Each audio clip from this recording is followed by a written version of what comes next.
Terrigal on the Central Coast, New South Wales, Australia.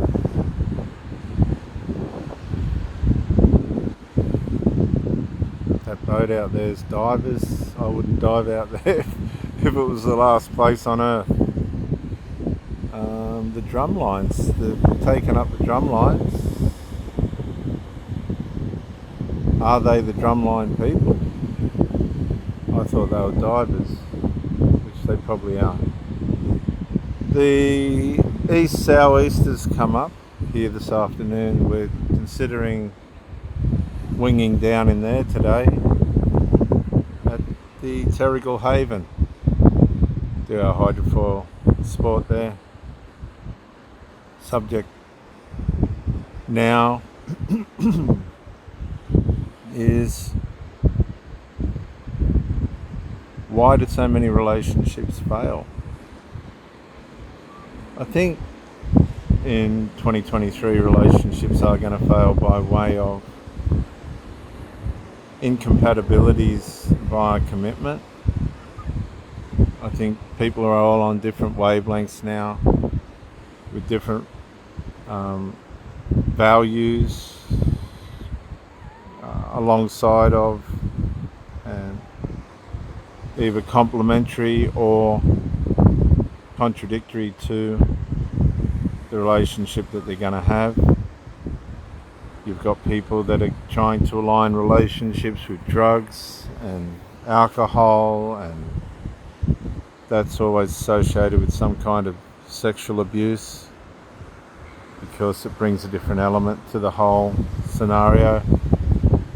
And if you're just trying to get to know someone and just have a to and fro normal exclusive relationship, I'm finding that to be very difficult, because these people are so enmeshed to such an extent that you got jealousy and envy and attacks and vandalism, and you call it, you say, look, hang on a sec, but it ain't going to help anything, because they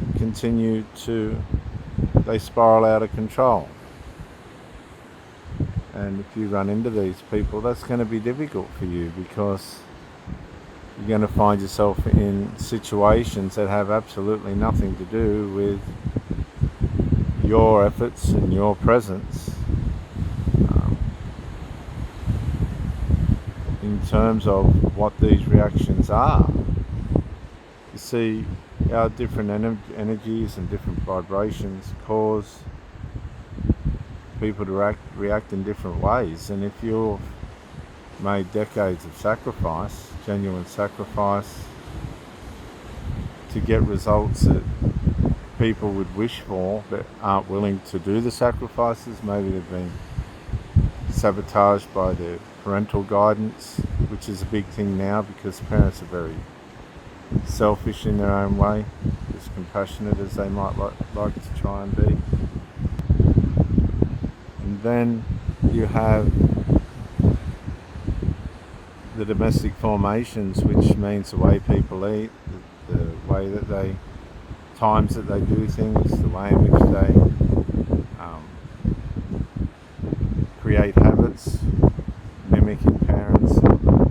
I think it's a time now where people have to decide to be a black sheep, trying to individuate and separate.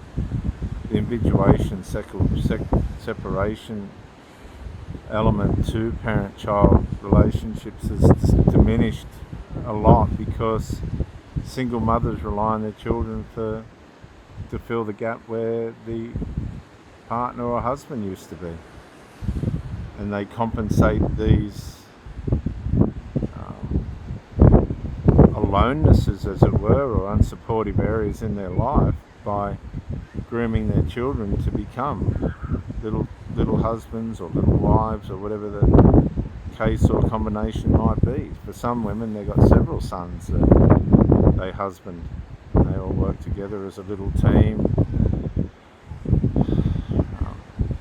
But it doesn't help anyone, because if they meet someone substantial, be it the son or the child or the mother, there's going to be such a uproar, such a shift in behaviour, that a lot of these parents don't know if they're coming or going, or they don't even seem to know these children at all. They're so enmeshed. So when somebody out from the outside comes in and they're trying to just have a normal relationship, it ain't going to happen, because the people are too enmeshed. And where there's enmeshment, there's going to be conflict. The conflict was there before you come along. There would have been whinging about the father or the mother to build the bond, the surrogate bond. There would have been the pulling down and the victim, the grandiose victim mentality for the breakdown in the relationship. And these people will lie through their teeth. Oh, they'll lie. They'll lie through their teeth to get their influence on these children, and the children will lie through their teeth. Parents are so weak now. They're very weak in the way in which they try and organise and individuate and separate from their children. And I'm not talking about normal parental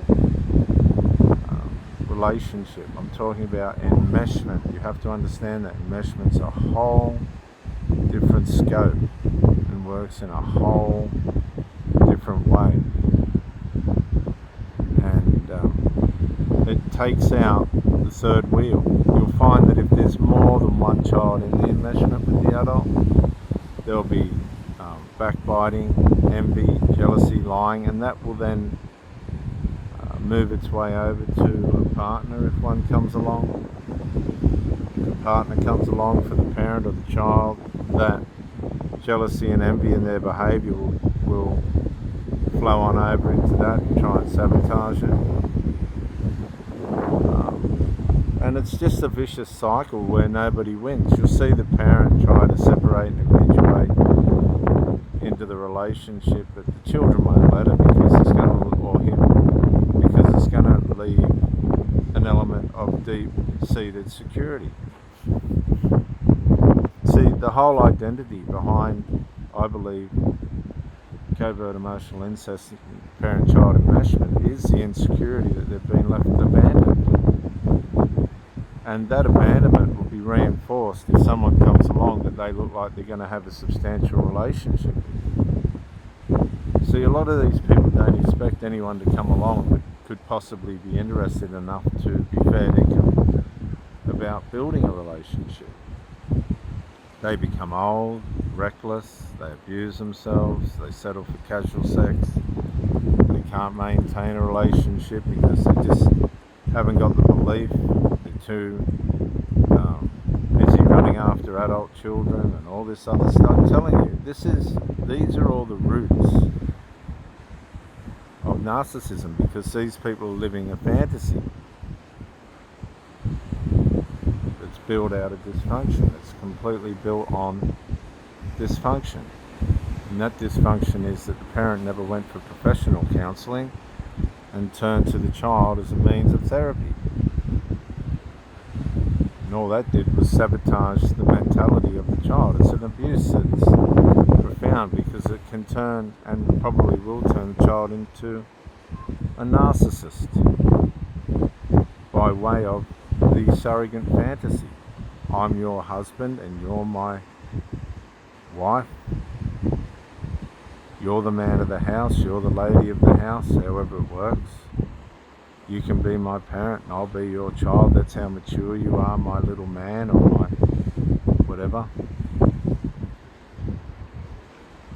And it just disintegrates into such a horrible mess up that if by chance someone does come along,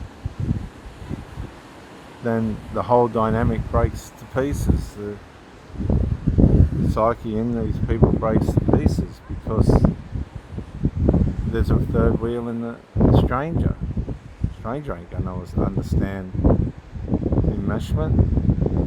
Stranger ain't going to understand covert emotional incest. And there's definitely not going to understand it when it starts to manifest and start to vandalise their presence because the enmeshment will want to protect itself. That's how it works. It does not want to risk being jeopardised.